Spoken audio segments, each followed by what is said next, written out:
Nau mai, haere mai, and welcome to Cult Chat, the podcast where we talk about coercion, control, and all things cultish.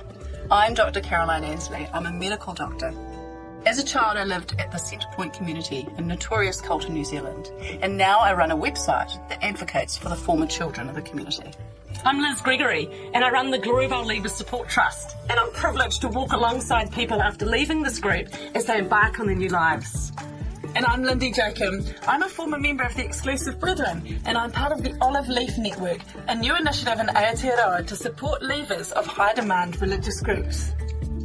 Come with us as we unpack the cult playbook. We'll be talking to experts and leaders of coercively controlling groups, and we will call for Kiwis to cult-proof their lives. Come with us as we traverse the Cultiverse.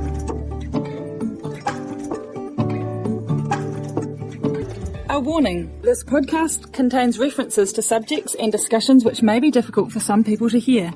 Please take care of yourselves and your whānau when listening.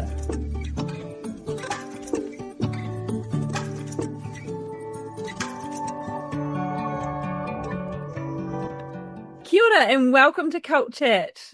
Liz and Kaz, it's great to be chatting with you today. You too, Lindy? Yeah, it's lovely to see you both. What have you been up to? How are the chickens going, Liz? Oh, funniest story ever. Did we tell you that we got like an extra 30 chickens? Yeah. Yes, and 10 ducks. And one of them, did I explain that one of them ended up being a rooster? No.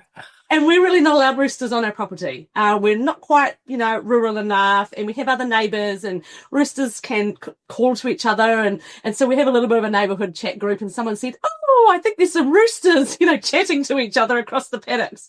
So our neighbour dispatched of their rooster, and then the time came where we did have to dispatch of ours. But fortunately, it ended up being gifted on to someone, but not before all these efforts were made. There are things you can do to make roosters crow less. So let's just say there were some devices that looked awfully like strangulation devices, which are apparently quite safe, but reduce the crow by half.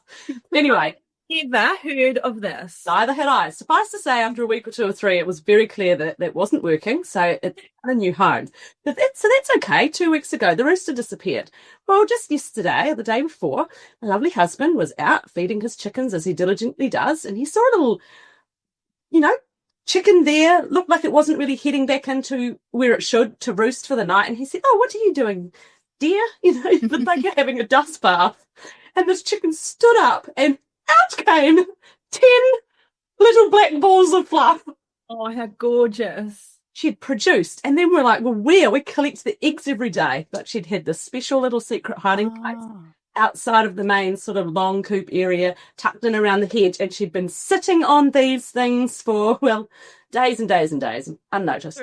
3 weeks, 21 days. So Mr. Rooster had been busily doing the deed, had he? He had been, yes. So I'm not sure how many others are going to surprise us, but I'm sure there aren't any other nests of eggs anywhere. Anyway, Graham is absolutely delighted. He very, very fond of his chickens. So now we have 40 chickens. There's 10 ducks. Wow. I actually have a little bit of a crazy animal story as well, because I'm a completely different wee beastie. I'm not even sure if I should be admitting this on air, but I do love animals. If you know me, you know I'm an animal nut. But and I am a big fan of the environment. I regularly trap rats and mice outside. But my little girl, she loves animals too, and we've had pet frogs for several years. And the poor child, she cuddles them, had been cuddling them daily, and I would frequently catch her giving them little kisses and carrying them around the house and them riding on her shoulders, which it's not actually very good for frogs to be handled that much. And so I was always telling her, okay, darling, put them back in the cage and give them a little break. And yeah, I thought, look, I need to get the poor child something cuddly instead of something wet and slimy. And so I decided, even though I do kill rats and mice outside, that I'd get her mice, because they only live for 2 years, whereas frogs live for 20 years. And they're a lot more sort of cuddleable and kissable in my view anyway. Anyway, I looked all around Wellington at the pet shops and everything. Nobody's selling mice, not even on Trade Me. Can't buy them. So Googling it and I come across this thing called the Mouse House way up north, and they supply the public and they apparently supply pet shops. So I give them a ring and say, can you courier me a couple of mice? And they said, well, they were talking it through who they are and everything. They said the New Zealand's only SPCA approved rat and mouse breeder, and that they maintain the domestic fancy mice, they're called, different colours and all this stuff. And they said, hardly any pet shops these days hold live animals because it's too much work. And they said, what we do is we like to have an agent in every town or city who's like a residential pet owner, and they hold 10 mice for us. They don't pay for them, and then they sell them and get 50% of the commission. And they were like, Lindy, would you like to be our Wellington agent? Because our Wellington agent has just retired a month ago and we need somebody else to do this. And I was just like, oh my gosh, I'm ringing up for 2 mice and I can already feel myself saying yes to having 10. Wow. So, honestly, they're right here. I'm in my kitchen. There you go. Look, got a big terrarium there and I've got 10 wee mice and they snuggle up. They're all females. They don't smell. And I've got 2 very happy children who are constantly running around kissing and cuddling their baby mice. It's so cute. And 2 things. I catch mice as well, but not outside. I've caught 2. Well, we've caught 2 inside this week. Oh, the dear. time they come in is when... Did I ever tell you that we used to have pet rats? And so... Oh, that's... I love rats. I mean, one of them was Stuart Little, that movie? One looked like Stuart Little, so we named him Stuart Little. He was very long, and then he had a very long tail. He was the beautifulest rat. Anyway, we would breed them and I'd take them to my class. I was a school teacher. I'd have them in the class and then kids would take them home for the weekends and then we bred them and sold them at the school fiesta. But these rats were just so wonderful. We'd have them out on the floor at home and we'd call them and they'd come running to us. Why do they do that? Like a dog. And they're the friendliest, cleanest things. They are beautiful. Well, the rats I'm accustomed to seeing in my house are dismembered with, a tail here, a head there, a kidney here, a heart there from my cats who bring them in from the garden quite often and then just spread their eviscerated contents all over the place. And even better is when they drop half a rat or mouse in the bed in the middle of the night, not quite dead, still able to run around. And then you get up in the morning and you stand on something. No. Oh my gosh. Well, there you go. There's some wild animal stories from us 3. I'm going to get this show back on track. What's happening in the Cultiverse for each of you? Well, I've been quite busy with coordinating a collective or a network of professionals across New Zealand, across Australia, who have an interest in cult awareness, cult recovery, activism, trying to change things legislatively, social workers, lots of therapists. And a lot of these people came to the Decult conference in October last year. But since then, we've been kind of building this network into something a little bit more, a little bit more tangible, a little bit more active.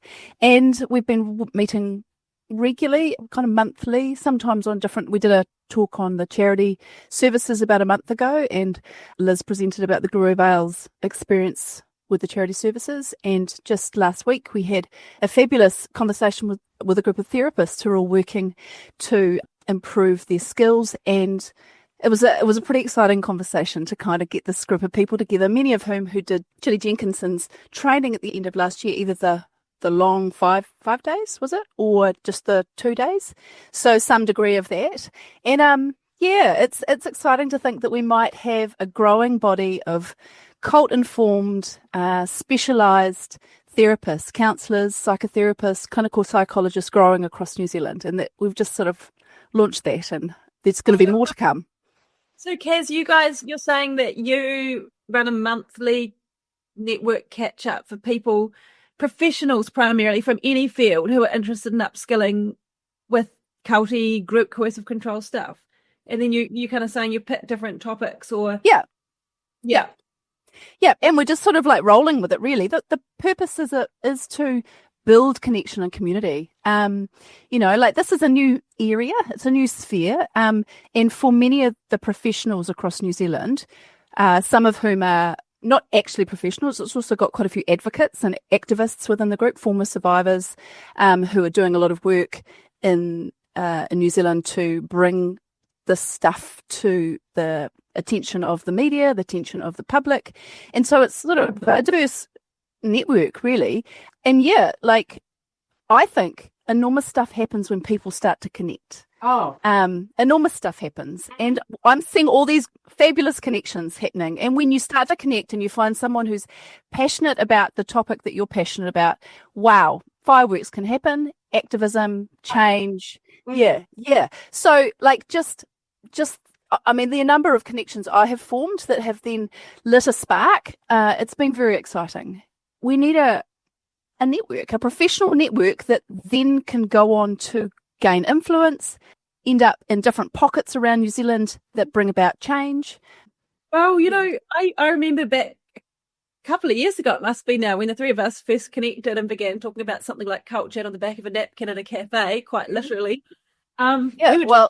Very thing, right? We were talking about this very thing. And I've got the bit of paper that I wrote all the names that we're going to come up with for it. That's the napkin. You're right. I remember the evening spent trying to figure out what we were going to call this professional network, and we threw around some fascinating ideas. What was it? We had one of them was Karen. Was your favourite? Wasn't it, Karen? Cult awareness, recovery, education network. Like a smorgasbord of adjectives to describe. Yeah, exciting. And I remember being blown away with Gilly Jenkinson's, just on the therapist front, being blown away with Gilly Jenkinson's workshop, you know, going, we're going to put this out there. We might get 10 therapists, we might get 20, you know, we're just going to go ahead with it in blind faith, hoping that there's going to be some people. And then to have, I think it was 80 people registered for the 2-day and another, 14 do the 5-day one.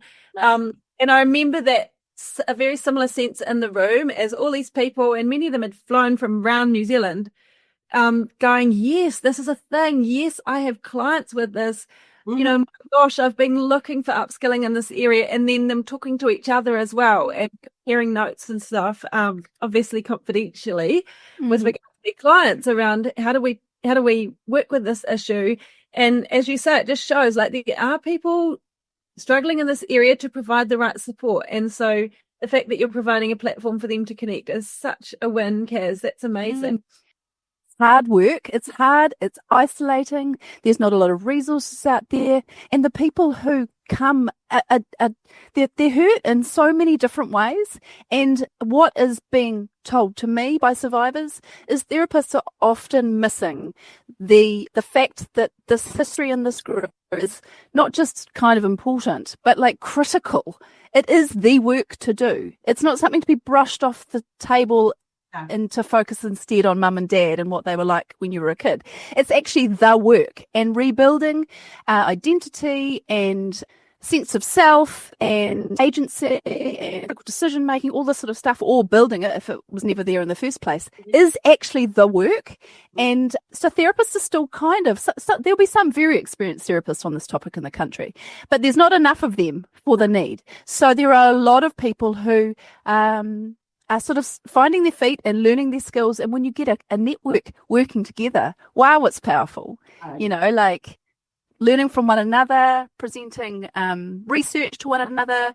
Yeah, it's very great. Exciting. And I found just from the couple that I've joined in, there have been emails flying and phone calls in the background, and there's a little bit of work being done in the sphere of particularly sort of some of the charity services area. So I find that really... it's exciting. You get frustrated because there's so much need, and I can explain what the need is, and I've got it all sitting in little boxes and notepad papers and everything that I feel like needs to be done, but we can't do it all. There's too much to be done. So it's like a huge relief off your shoulder when you realise there are other people out there already working in the sphere, so like coercive control. And so to be able to say, oh, actually, this group of people could connect together and start to work towards, you know, lobbying some MPs, some people who might look towards legislative change. So yeah, it's been very valuable. Yeah. Oh, it's so excellent. Hey, Lindy, I just wondered, has your workload increased recently? Because we're getting a lot of phone calls just from people around the country and also emails who are involved in or have been involved in or have family members involved in some other pretty fringe, low-lying culty groups that exist in New Zealand that don't often hit the media. And it's fantastic for us to be able to say, have you heard of the Olive Leaf Network? They are involved with supporting people from lots of different high demand religious groups. So yeah, are you noticing an increase in traffic? We have had a few come through who have mentioned they've I come from you guys referring them. So yeah, thanks for that, Liz. Yeah, there's definitely more groups than people realise, hey, across New Zealand, and it's still fairly often actually that there's a group that I've never heard of, because there are a number that are really small, like I'd say less than 100 people, and yet some of them are fairly full on, and some of them are living almost commune style and with like quite severe control and restrictions, and children not in state schools, so like really cut off from a young age. I've been quite horrified, might be the right word actually, at discovering a few more of them than I realised.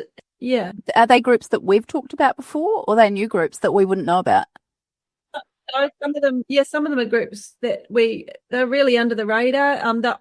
It's often I don't know. There's definitely, to me, very strong pattern of with nearly all of these groups is originating from overseas, and then some people have moved to New Zealand, brought it with them and their families, and often set it up within a family or an extended family, and then it's grown from there over like a few decades. It can have grown enough to have like 100 people, and include both the elderly who are the first gen, right down to those who are who are school age, but it's again the only life they've known. They're then often multi-gen kids growing up, and there's also a bit of a pattern there of the internet being a key tool, and that people are at various ways and means, even living rurally or in a kind of a commune, eventually accessing the internet, and that leading them out. And for many of them, it's the worldview is that the internet is, the tool of Satan, whereas others might say it's the tool of enlightenment,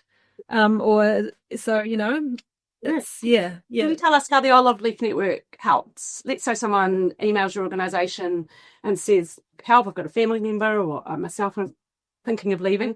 What do you offer? Yeah.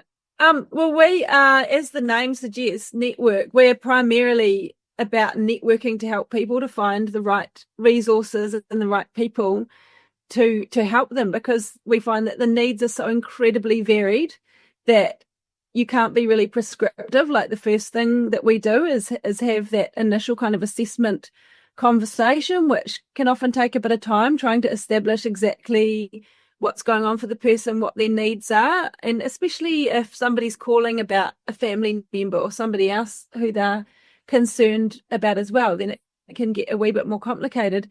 And then from there, trying to really look at all the spheres of how can we network to find them the right help that they need. And at the Olive Leaf Network, we kind of have this thing we call the high demand hand, which is how we assess kind of in a way how extreme the control is of the person, and therefore also how much help they're going to need. So we ask, does the group control your education, your employment, your relationships, your resources, and your lifestyle? Because there are some slightly problematic groups that maybe control one or two, and we can network to support those people, but they've often got a lot more resources at their disposal than those who have got all 5 areas like locked under the group's control.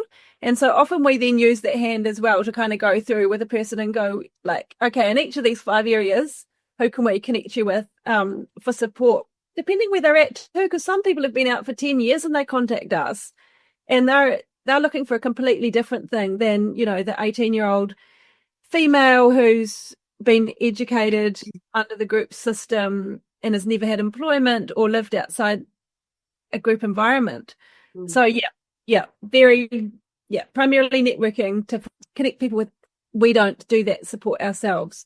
Therapy, legal aid, social work, medical help. That's great. So you're a charitable trust, so people can go to the Olive Leaf Network website and donate towards the work, knowing that it's going. Yeah, definitely. I would say as well, we are fledgling. I think we launched a couple of years ago.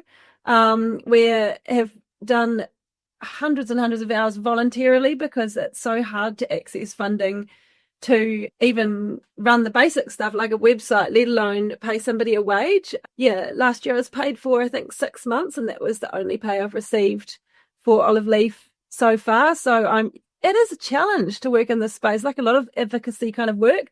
I work other jobs to help pay my way to be able to do this work, but I'd love more funding so that I could be paid part-time to like, there's just such a need. Like I feel really bad because I've got we've got a response thing on the email saying, please be patient with the delayed reply, because I can't reply on it within a day. It often takes up to a few days. And I feel bad about that, but it's the way it is at the moment. But here's to growing. Yeah, you're doing what needs to be done and no one else is doing it. You're taking that step. It's amazing. Yeah, there's just not much else out there, and that's the sort of the sad fact about this. So like what you're doing, Lindy, is extraordinary. And, if we could encourage our listeners to, who sit here listening to us talk about this, and we highlight the need and we highlight the cost and we highlight the harm, here's something really practical that listeners could do to support some work that is making a big difference here. One of the few organisations, Lindy, really the only one who's not Gloriavale Leaver Support Trust, who is trying to do something to meet this need. And we need more of you, and we need you to be paid.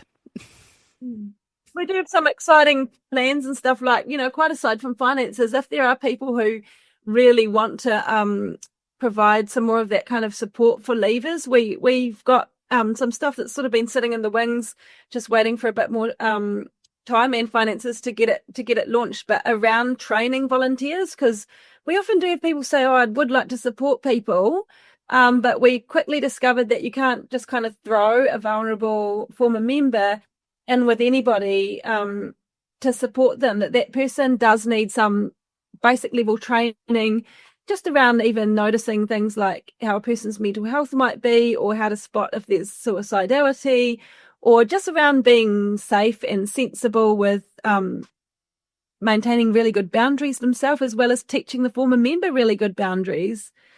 Yeah, so we've got some basic training that's kind of sitting there waiting to launch. So if that sounds like a bit of you as well, and you'd like to be part of our guinea pig group, please get in touch, because we'd love to trial that with, 6 or 10 people from around the country. And that'd be exciting. I love that. That's fantastic. That reminds me of something that I did last week. I was invited to go and speak at a national conference for a social service provider.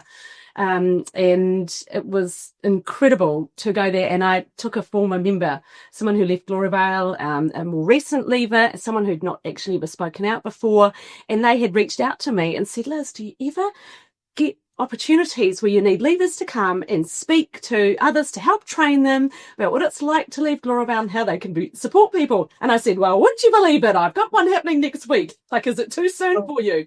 And they said, not at all. And so we drove over to the coast where it was being hosted, and people came from all around the country. It's like a franchise social service network agency. And it was extremely well run. We were just so privileged. I did a 45-minute presentation. The content was culture, community, and connection.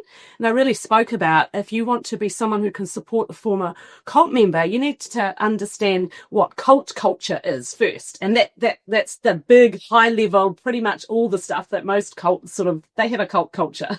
Then you need to understand the specific culture that this person has come from before you can even begin to create connection with them and trust. And only after you've done that can you even think about the community building around them, a network. So you can see it's slow. And then we just talked about the tree. The leaver themselves is a tree that's grown in an environment where they didn't have their own identity. So they don't know, their roots aren't really their own. And how I think Julie Jenkinson in her recovery training spoke about the reason it's so slow is actually they're building an entire new sort of trunk, really. And then that takes time for the branches to flourish. And this is the real them, the authentic them. And then the new leaves need to come. And the old one, I guess, eventually just gets carved away and sliced off the side. And it's really slow. And some people in that social service group invited us because they've been doing some work helping leavers, and they realised their need for more training. So they had been coming to us quite a lot asking, what do I do here? What's the process? How do I understand what's happening here in this situation? And they've realised it's a very bespoke, unique sector of the work they're doing, and they want others to be trained. And so we're actually going to go over, they've asked that we go over more often and that we share how we do what we do. And we're so delighted. It's literally like having a replication of ourselves in another part of the country that we don't have to run and manage, but we're just collaborating. And we're a bit like you, Lindy, with the Olive Leaf Network. We're not out to, we can't provide services to everyone who's left Gloriavale, but we certainly have contacts and connections, and we can assist and train and give support.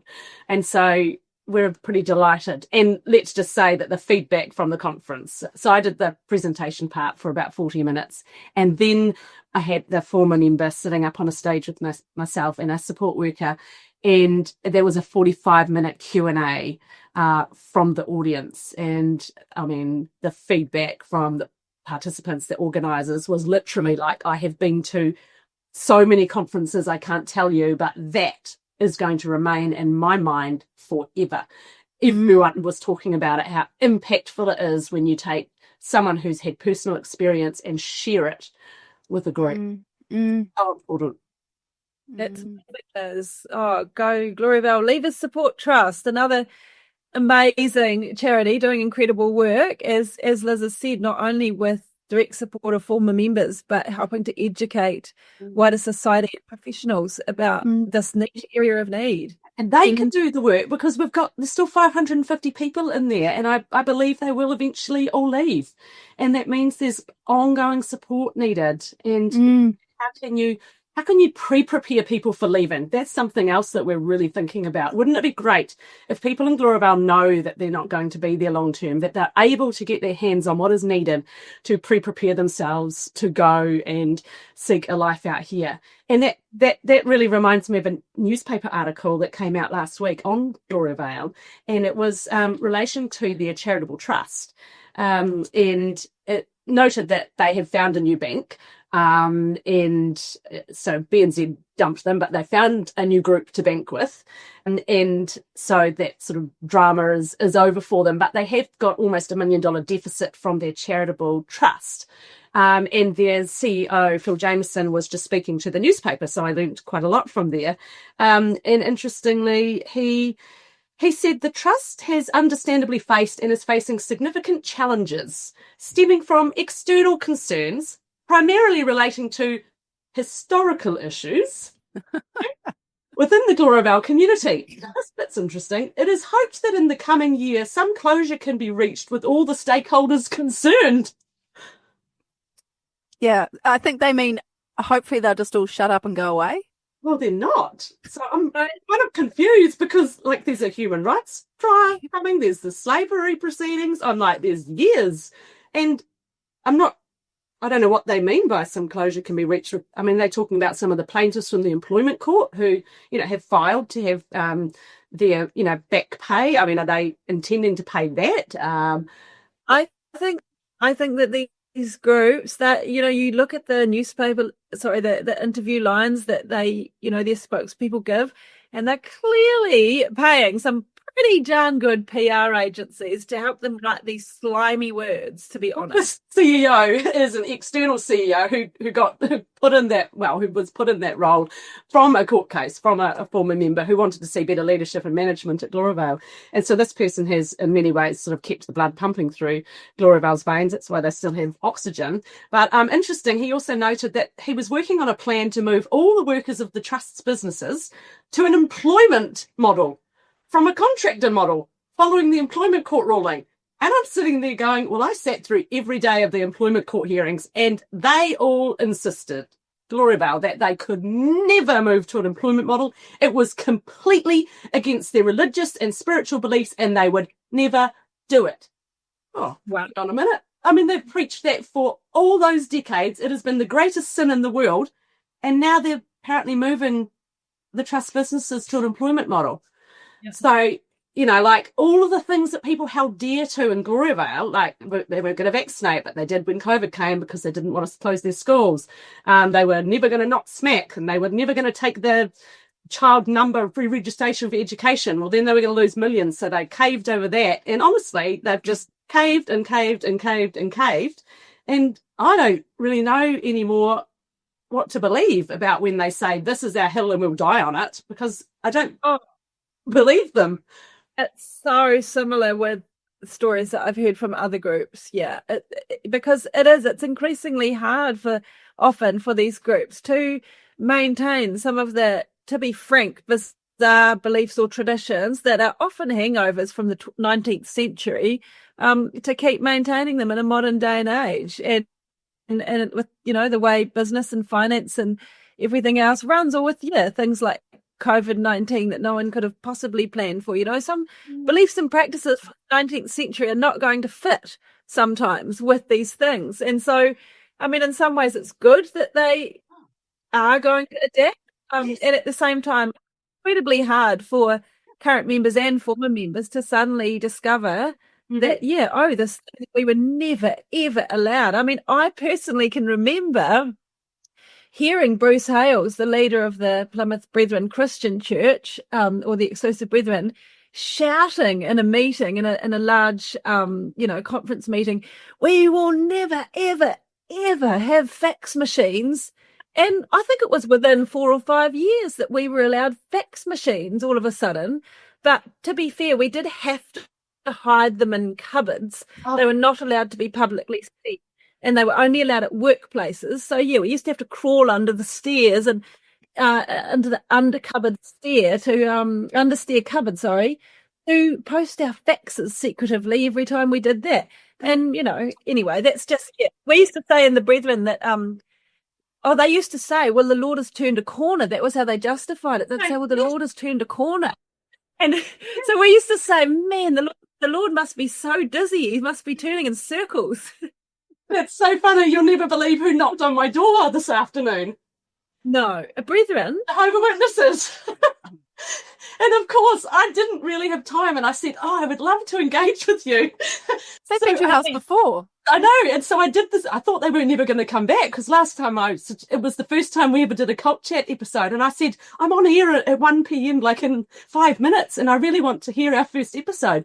And I run this Glorabel Leavers Trust, and I actually work with cults, and I'm concerned about your group. That was the fastest conversation ever.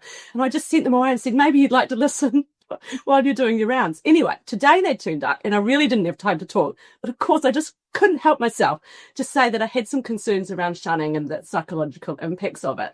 And anyway, we got talking and about coercive control, and they were adamant they've freely chosen it, and none of that exists for them. And she said, look, I'm even wearing trousers.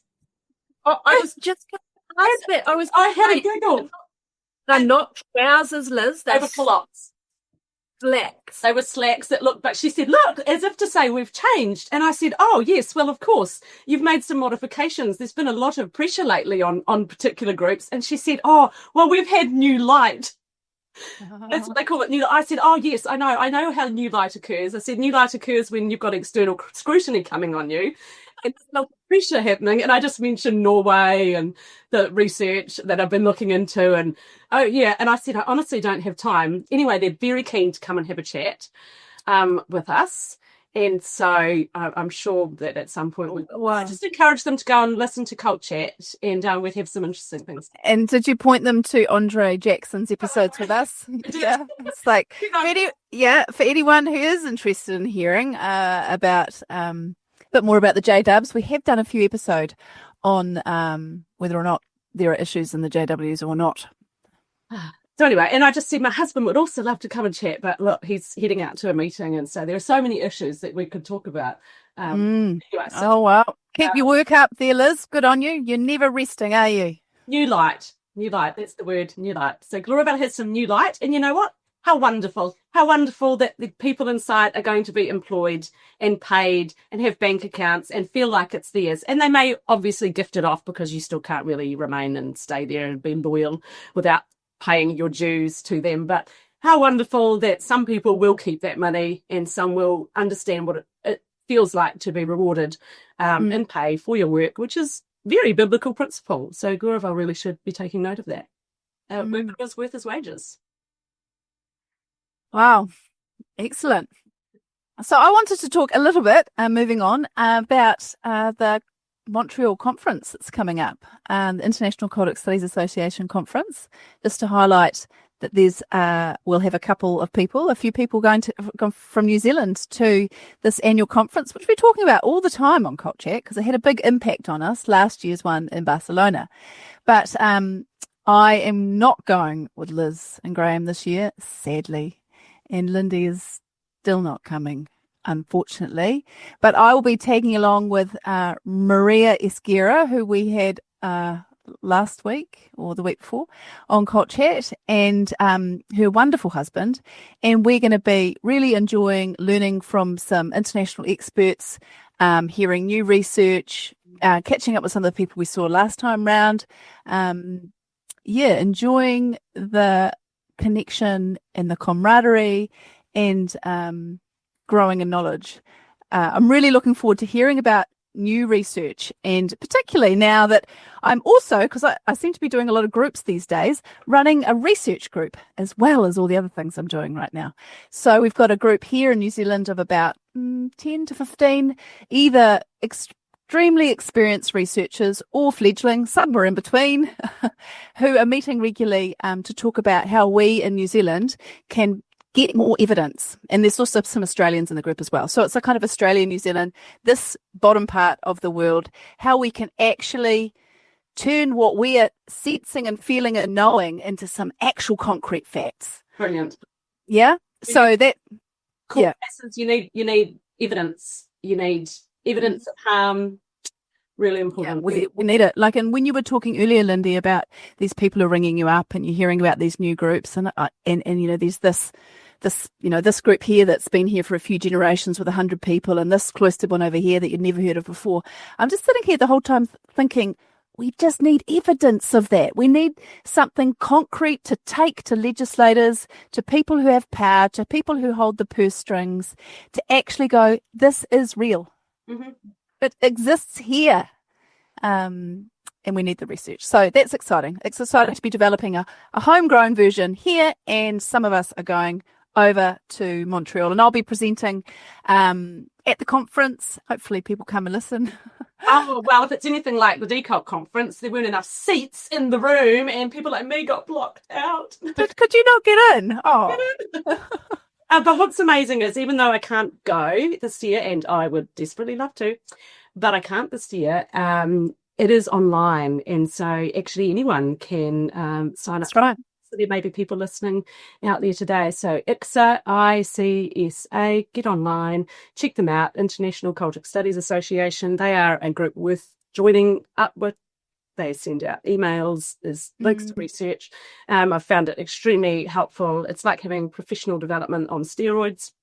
And I think when you're in this group, you actually need it. And not only that, you need a network of people who understand, because I'm just realizing more and more that when you work in a sphere with a lot of brokenness, a lot of, suicidal ideation, a lot of vulnerability, a lot of desperation, and you're compassionate, you can suffer that sort of compassion fatigue. You can sense that coming on. It's sort of vicarious trauma. You're really sitting in amongst it. And actually, it's really important that we safeguard ourselves, that we have our supervision, that we have people we can talk to in a professional sense, so that we aren't carrying what are very heavy loads and an emotional toll.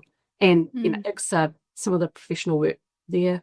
Just actually feel like we're not alone. Yeah, I'd really encourage people to consider going along to that conference. It's online. If you can't make it, it's quite a long way, Kenda.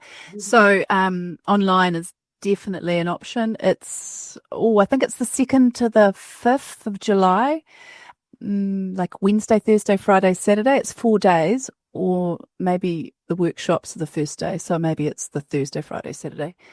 Yeah, it's just so much content. They've got like 5 different streams. There's so much to choose from. And the cool thing about it that I really like is that you get to go on an app that enables you to connect with people. So there's a lot of, even if you're not there, there's actually still quite a lot of networking. You can listen to someone talk and then send them a message. So, I actually connected with a lot of people because I did it the first time online a couple of years ago during COVID. And it really opened my eyes up. It really kind of helped me go, oh my goodness, wow, there's all this activity going on internationally. There's all this research. There's all these committed professionals. And wow, yeah, it's cool. As we sort of head into our last 10 minutes, I thought there were a few media headlines that have been coming through recently that are probably worth a quick minute chat each. So let's see if we can get through 8 topics in the next 10 minutes. Are you up for it, Lindy? Right, Lindy. 8 topics, here we go. And that's right, the 2x2s, they really hit the news this last week. Literally 2-3 nights, days in a row, breakfast, TV1. So the truth 2x2s really beginning to come to the fore and gathering more momentum. And I know Tristan and Kyle, who we had on the show recently, the episode that we recorded of theirs for Cult Chat has skyrocketed in the first 5 days. It almost outdid any other episode that we've actually done before.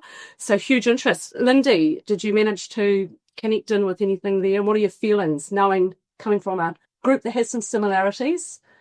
Yeah, the whole global situation with the 2x2s is a really horrific one and also a really interesting one. Like as we were just speaking earlier of groups that are under the radar, the 2x2s are like probably the most classic par excellence example of that, to not even formally have a name or formally have legal entities or even charitable registration behind them, and yet to be a global organisation with hundreds and thousands of members, and to have a big enough issue to launch an international FBI investigation. Like, that's just bonkers. And that has also tentacles right here in little old Aotearoa, New Zealand. Like, there we go. This is the stuff we're talking about. It's exactly cookie cutter example. And yeah, huge hats off to former 2x2 members like Dr. Kyle and Tristan. Listen to our interview with them if you haven't already. They're doing phenomenal advocacy and support work there on these kinds of issues and for former members. So yeah, again, we've had a number of former members reach out to us to the Olive Leaf Network, because again, we get it. It's just the same old stuff. Yep. And we're also really happy to support anyone who's on that journey. So what's interesting with the 2x2s, there does seem to be a bit more variation, because people lived in, in family groups. It wasn't like live on the compound. There does seem to be some variation in how much people get cut off, but on the whole, she's a pretty high control environment. Right, that was topic 1. Topic 2, have you been... Well, I want to talk about what's happened in Victoria in the last week or two in Victoria, Australia. An MP, Christine Cousins, who's the Labour MP for Geelong, a town in Victoria, has just managed to successfully pass they call it a referral to State Parliament, the lower house, for an inquiry to examine how cults and organised fringe groups recruit and coercively control its members. Yes. This was pushed through by Ryan Carey, who's from Stop Religious Coercion, who's a survivor of the Geelong Revival Centre, which is Geelong Revival Centre in that town that the MP's from. And if you want to hear about that group, a highly controlling evangelical Christian-based cult in that town that's got 20 affiliate churches around Australia and I think maybe beyond. There's a fantastic podcast series called Secrets We Keep, which is the overlying podcast, but the collection is Pray Harder. It's all about the Geelong. Yeah, and it's fantastic. It'll open your eyes to the accusations of sexual abuse, physical abuse, medication and health control. So a lot of people can't access healthcare. People's lives being heavily controlled, shunning, not being able to contact outsiders, etc., etc. And the usual dramas around women not having any control or power or over their bodies, etc. So yeah, there's been some recent podcasts that go into that a bit further. But the exciting thing is actually it was this attention from journalists that actually has increased the support behind this group of survivors who've gone forward and pushed this in Victoria. So it's so exciting. It's like, Well, another parliamentary one, topic number 3. It was 2 years ago that the Prime Minister of Japan was assassinated, and he was assassinated by a former member or a person who grew up with a family who were in the Unification Church, which is otherwise known as the Moonies. Like Dr. Steve Hassan from, well known for the Bite model. He was involved with that group as a young man as well. And so the Prime Minister was assassinated 2022. And the person who did the assassination was actually trying to kill the original leader's wife, who runs the church now, on his death in 2012. And he couldn't. She was too inaccessible. So he went instead for the Prime Minister and killed him.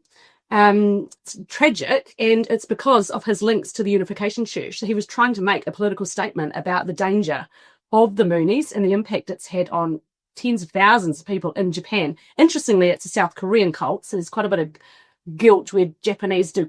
Most of the money flowing is from Japan into South Korea, and it's guilt over war crimes stuff.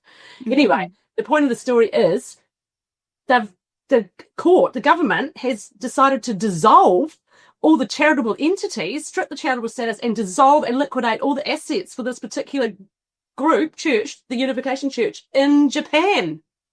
I know, it's remarkable, and it's a massive international organisation, the Moonies. It's huge. Most of their money comes from Japan. How fascinating.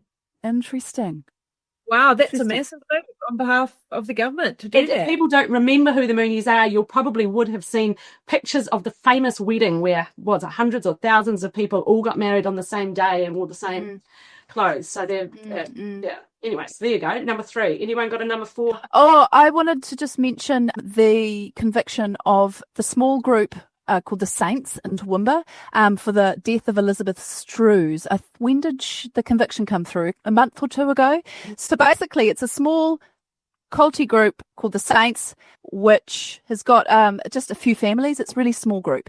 And this young girl, 8-year-old Elizabeth Strew, who was an insulin-dependent diabetic, over a week, the group, her parents, her brother, and the leader of the cult, whose name is, I've forgotten, Brendan something, and plus some associated other adults, I think there was 14 of them present, all supported her removal of her insulin, and she slowly died over 7 days, I think it was. She got diabetic ketoacidosis, which is a terminal thing for a diabetic.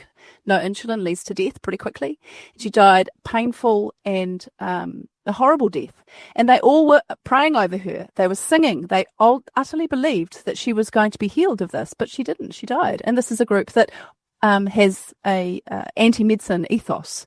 So anyway, that happened in 2022, and the group were convicted. They didn't defend themselves, I don't think, with a lawyer, and they were all guilty of manslaughter.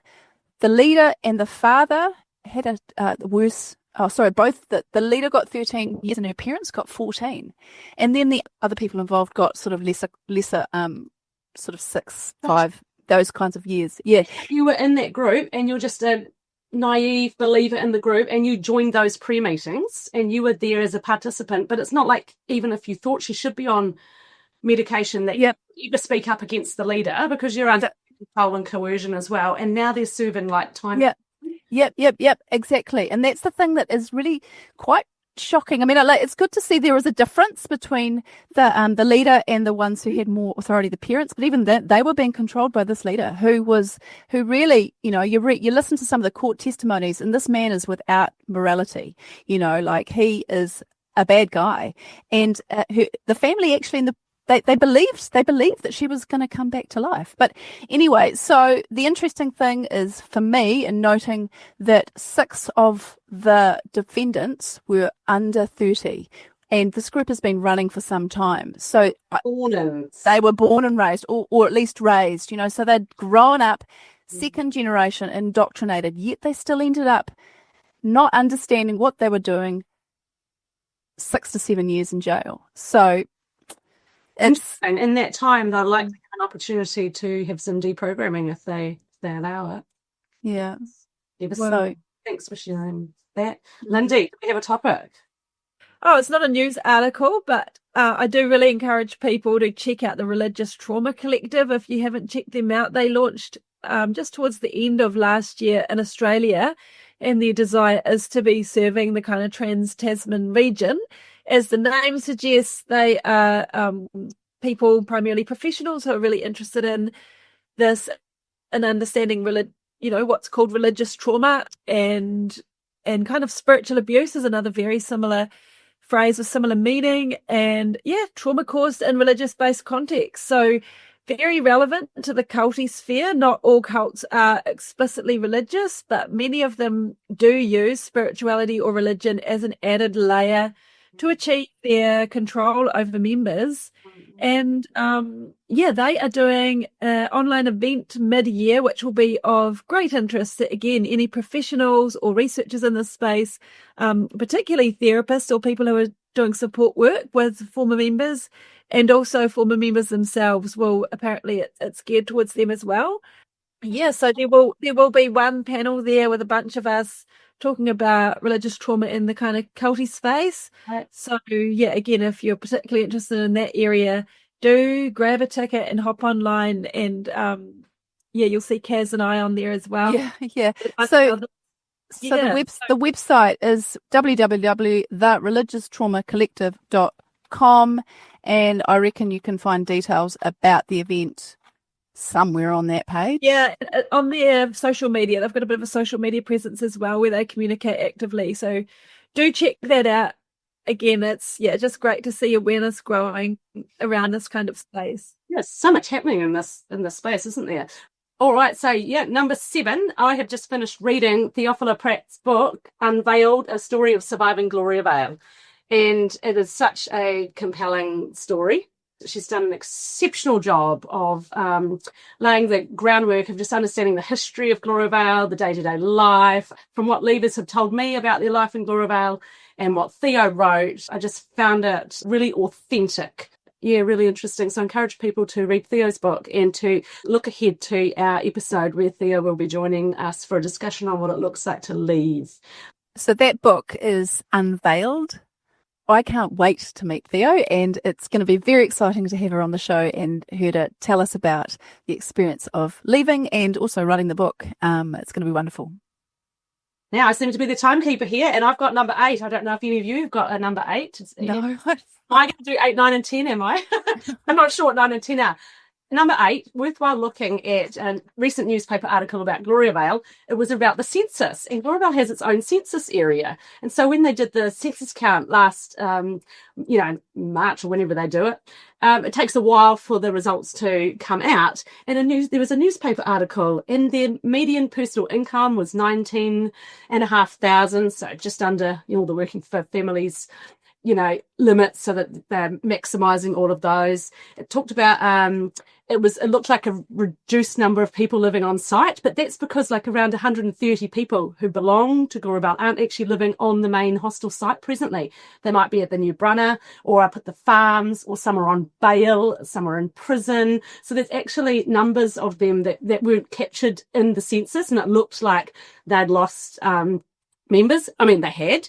I think, though, that the groups, it will still be 550 who, say they are members. Interestingly, they noted that last time in the census, 2013 and 2018, nobody was receiving superannuation or other government benefits, apart from working for families, of course, which they live on. But in this last census, 15 people were getting superannuation and 39 others were receiving benefits. So this is another one of their rules that they said, we will never take money from the government. I heard hopeful Christians say it at the concert I went to. And yet they lived on this fact that they were never going to do that. And yet, of course, when it all came out in the employment court that they were living entirely on the government's, working for families. And here they are, they've got people signed up for superann now. And guess what? They're entitled to superannuation. It's just interesting that it was a hill that they were They were never going to. And they're probably not actually getting it though, are they? Oh, no, that's the point. Say that, yes, no, you're right. There was an expectation that it would be given straight back to the account. That would go to supports and families. And, yeah, no, you're right. They're not really allowed to keep it for themselves. Also, here's an interesting one. In the earlier census, they'd said that 75 people were working more than 60 hours a week. So there's a confession. Right back then, but that dropped to 9 people in 2023. Well, of course, the employment court hearings in 2022, either people are working less or they're certainly not admitting it on a census form. Big drop in administrative support services. There were 183 people who said that they were involved in admin support in Gloriavale in 2013, and it dropped to 0 people in 2023. So I'm not sure who was telling them what boxes to tick, but 3 people said they were employed in central government. So I was confused. Anyway, the most interesting thing potentially is, did you know that apparently 37% of New Zealanders hold a bachelor's degree? And I was utterly shocked at that. And then I realised that that would be according to the number that could potentially have one. So obviously 6-year-olds can't hold one, so of adults over a certain age. And that our immigrant population would have high levels of bachelor degrees. But Gloriavale has 11% because they do have early childhood teachers. And so I just found some things. But the last thing on that note, they said that Gloriavale's rated babies, like the average of New Zealand is 2.1 numbers of babies, and the average number born to Gloriavale is 4.6. And I thought, that's not correct. That is so not correct. So I went to actually have a look at the census questions, and did you know that they only have bullet points like 1, 0, 1, 2, 3, 4, 5, and then 6 a class is its own category. They didn't have enough bullet point options for people to say, I've got 10 or I've got 15, and that's the average. That's terrible. They should, That is terrible, isn't it? So if there's an adult, there'll be a number of adults there who don't have any children yet. So they dropped the average down from 6 yes, to and less. There haven't been any weddings for the last 5 years, so there is a population of people who could be getting married but aren't getting married. Anyway, apparently we need to do 9 and 10, but really we are running out of time, and it's not like I actually had 10 things necessarily, and according to my list, everything has really been ticked off, particularly the chickens. Yeah. It's been a lovely chat. I feel like we've just educated all New Zealand about all the most important things that have been going on in the last month or two in the Cultiverse. So I feel like job done. Tick. And this is really what we call a cult chat. So thanks for joining us today on Cult Chat. We're grateful to Plains Media for the support they give us in getting this across the airwaves of New Zealand. We invite people to get on our social media platforms. Make sure you watch us, spread our links around, and you can email us at info@cultchat.org.nz. Nice to be with you all. Join us again for another episode soon. Bye. Ka kite ano. see you later. If anything in today's episode was difficult or upsetting for you and you would like to talk to somebody, we encourage our New Zealand listeners to free call or text 1737 for support from a trained counsellor. Or you might like to visit the resources section of the Olive Leaf Network website, where you can find a range of organisations and resources that might be able to support you. We would also like to remind you that the views and thoughts and opinions that have been expressed in this program are the speakers alone, and Cult Chat does not necessarily endorse or share them.